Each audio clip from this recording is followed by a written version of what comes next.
it's Khaki. I hope everybody is having a wonderful weekend. I had gastric bypass a little over 32 weeks ago, and I am down 102.2 pounds. Wanted to talk about things that I have kind of learned since I had my weight loss surgery, and as I've lost those 100 plus pounds. These things are true for me. They're things that I have learned. They may not work for everybody. They certainly are not a criticism of people who do things differently. We are all different and we have to find what works for us. But, these are some things to kind of think about. If it's something that rings true for you, embrace it. If not, let it go. One thing that I have learned that I think is so true and has really helped me in the past 100-pound weight loss is I heard this on a podcast, and it is so true. You've got to understand that you cannot control the outcome. You can only control what you put into it. You can't control the scale. You can't control when you step on it and it says you've lost 3 pounds or you've gained 3 pounds. That's completely out of your control. What you can control is what you did that week before.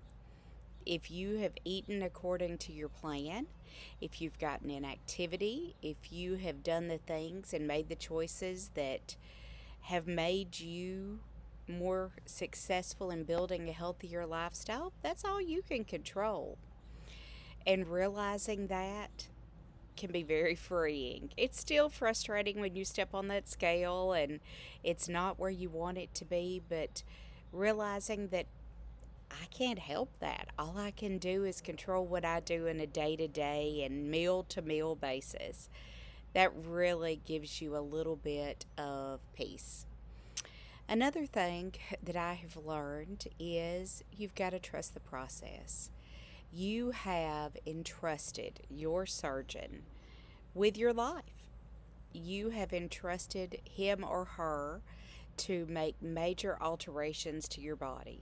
Hopefully, before you did this, you researched the process, you researched surgeons, you really put some thought into this before you made that decision.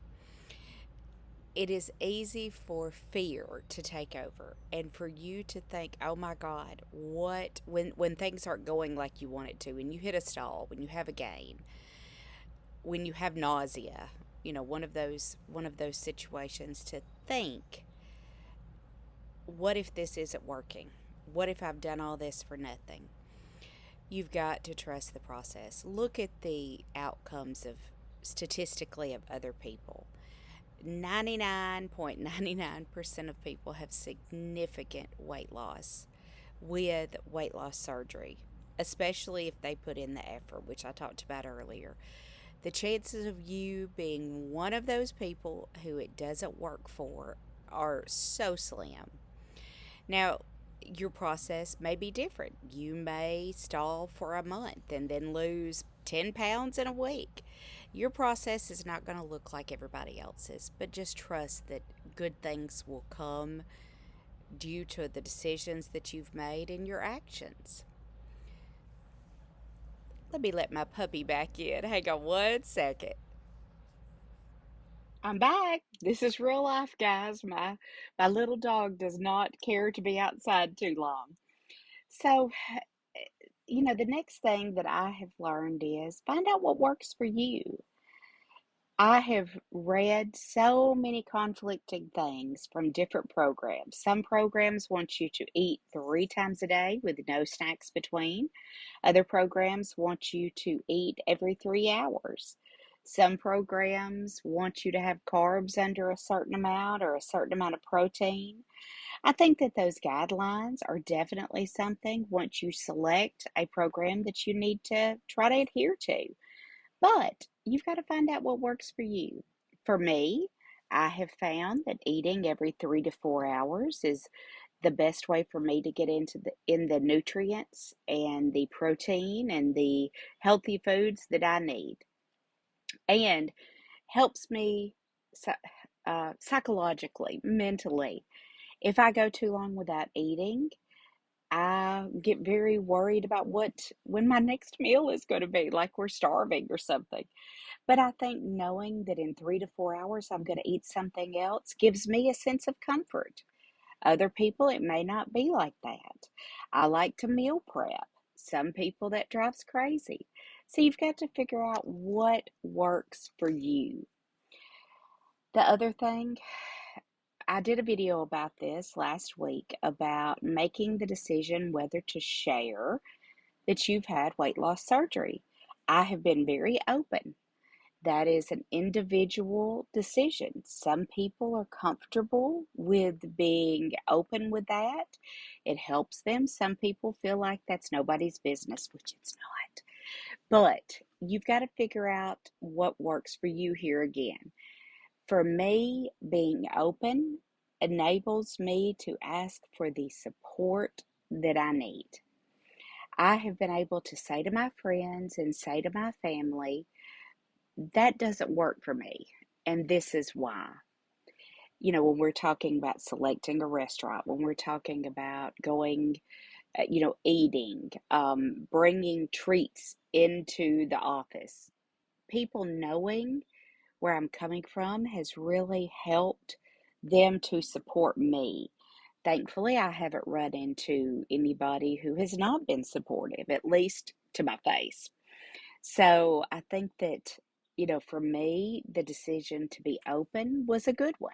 You've got to make that decision for yourself. But here again, you can't ask for support unless people know where you're coming from. And that, whether that is just for your close friends and family or for everybody. Another thing that I have really learned that has helped me is to try new things. Your taste changes. It is very true that I have found that I enjoy things that I never thought I did. The other thing is I don't crave the things that I thought were going to be a problem. I've never been a huge sweet eater, but I have enjoyed chocolate and things like that. I don't crave those anymore. I found ways that when I do want something like that to satisfy it. I think trying new things, being open to new recipes is a huge stepping stone for my success. So think about that. Another thing is you've got to create your own safe space.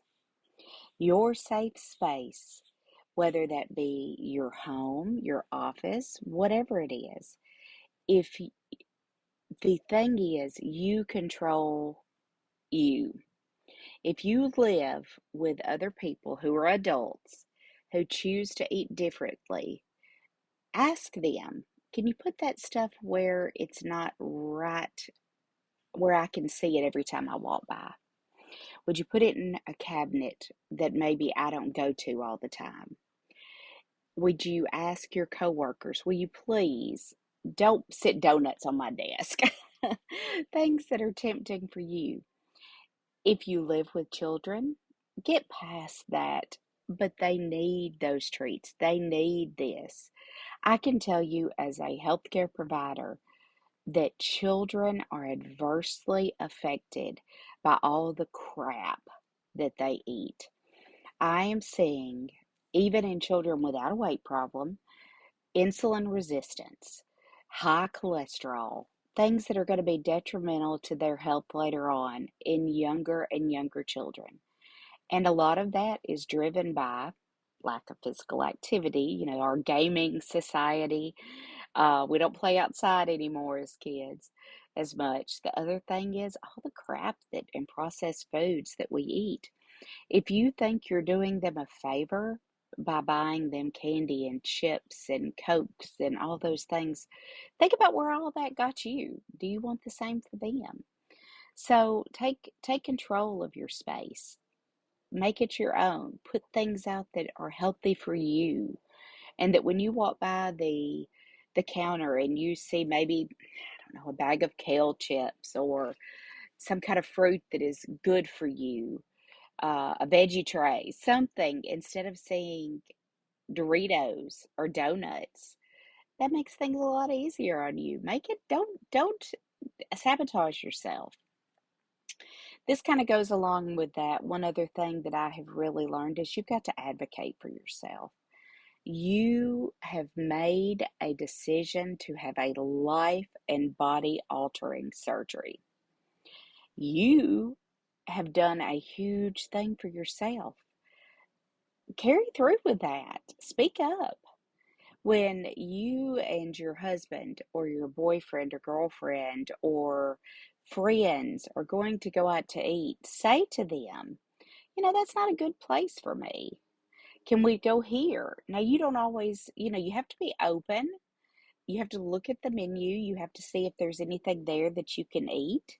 But if it's somewhere that absolutely there's nothing healthy for you, say so. Don't you're not a little piece of plywood or driftwood that's being tossed about in the ocean. You are a grown human being with your own free will. Speak up. You know, do what's best for you.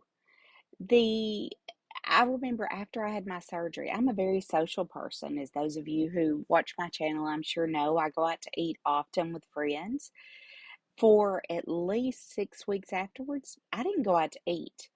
I created a bubble around myself. I did not want to go somewhere because at that stage in my diet, I was eating soft food. There wasn't really anything that I could eat in a restaurant that I would be comfortable with, that I felt like fit into my plan. So I'm not going to go out and torture myself. And I've seen so many people post about, I went out with friends and I just drank water and I felt so bad. Why do it? Wait till it's safe for you to do so. Wait until you can enjoy too. Something to think about. Another thing, invest in yourself. Every one of us have different financial situations. We all have different budgets. We all have different obligations. But as you can, invest in yourself. There are so many good programs out there that are helpful. I'm going to put links to a few things that I've really found helpful that I have invested in. One is a program, and I have no affiliation with them, but it's called Berry Aftercare. If you pay up front for like 6 months, it's very reasonably priced. It's less than, I think, like $15 a month, but it has provided so many good videos. It's done by a psychologist who specializes in bariatric surgery patients. There are so many resources on this website. There are a lot of free resources too, but I felt like that small investment, the what I get out of it is so worth it. Also, there is another website, I think it's called Bariatric Food Coach, that you can join their community. Lots of recipes, lots of really useful tools, very inexpensive.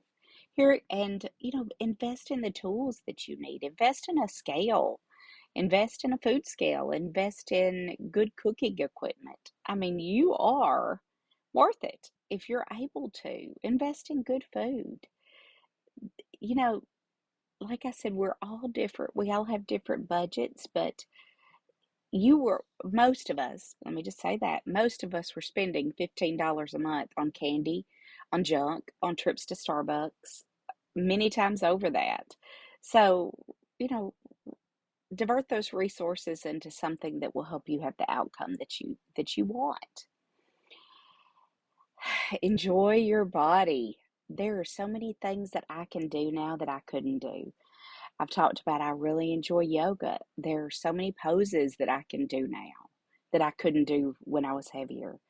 I can walk further. I can do things that I didn't do before. Enjoy it.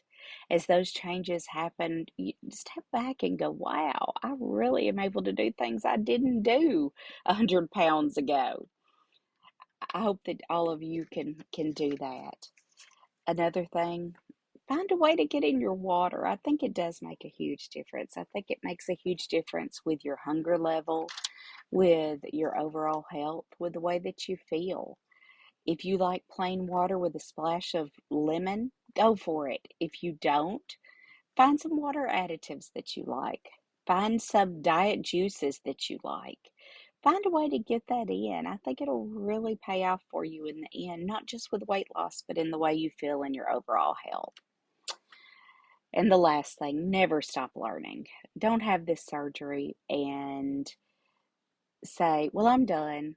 Continue to go to those support groups, continue to go to those websites, continue to read those articles, continue to watch those TikTok and YouTube videos from people who are a little further in the journey, or maybe who are just starting out and remember where you were. That, you're never done. You are never a complete project. And one other thing, I said the last thing, don't lie to yourself. Unless you don't know. For me, keeping a food journal is the way that I know what I'm getting in. I don't estimate. I'm not one of those people who takes a scale everywhere, but if I don't put it into a journal, I don't know how many carbs I'm getting in. I don't know how many proteins I'm getting in. I don't know how much fat I'm getting in. So I think unless you can do that for me, I'm not being true to myself. I'm not putting in, all the effort that I need to. How can you really know if you run into trouble what you're doing that maybe you need to change unless you do that? So, folks, those are just some of the things that I have learned while losing 100 pounds in 6 months since bariatric surgery, a little over 6 months. 7 months, I think. So I hope that some of that helps. I would love to hear comments from folks who are on the journey themselves or who are about to start the journey. If any of this helped you, anything else that you have found that has helped you, feel free to share and comment. I'm not a weight loss expert. I'm not a bariatric surgery expert, but I am a bariatric surgery patient, and any help that I can give you or feedback, I will do my best. I hope everybody has a great weekend. Bye.